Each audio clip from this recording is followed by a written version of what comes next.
Hello, this is Dr. Ramon Lusarga, and this is the first of several videos that you'll be watching for Theology 252, Business Ethics in the Context of Catholic Social Teaching.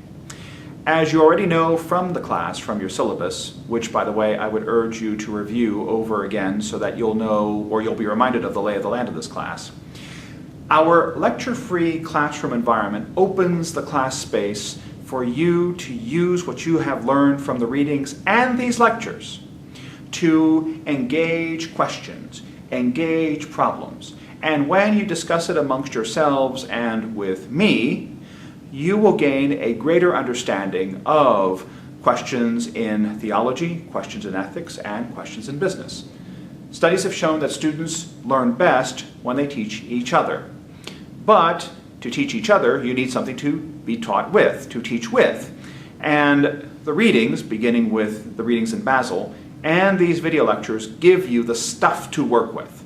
So, on this, the Benedictine University Mesa YouTube channel, do look at these videos often.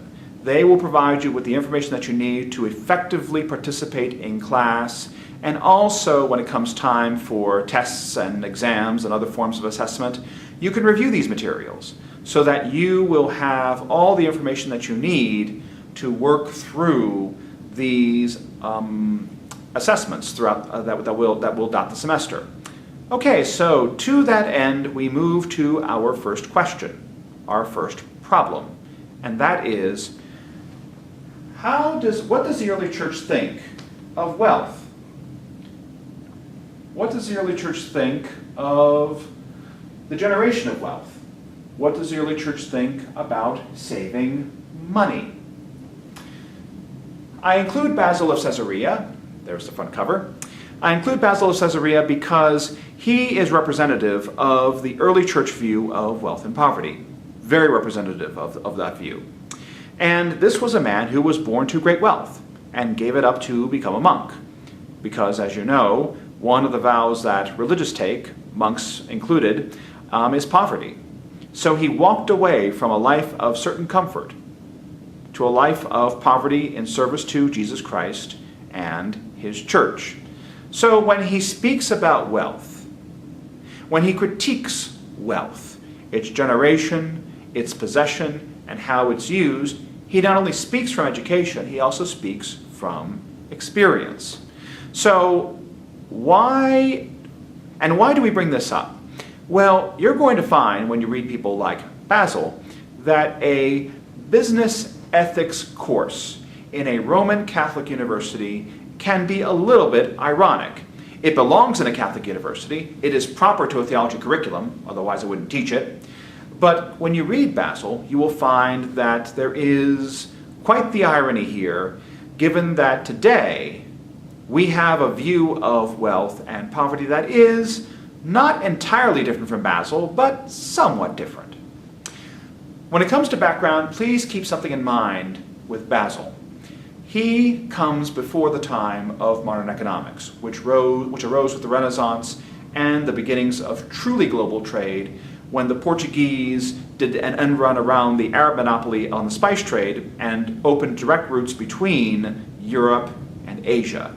And the Spanish and the Portuguese opened up the Americas for conquest, exploration, but also development and trade.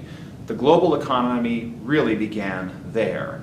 And the new mechanisms such as loans, capital loans to finance operations, corporations with charters to execute these operations, and to build markets, build industries, build new dimensions of a global economy. We've had globalization for 500 years.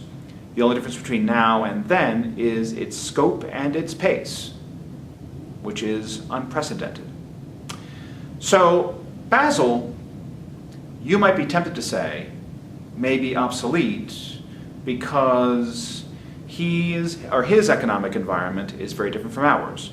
In Basil's time, wealth was only held in two ways: cattle, livestock, or crops.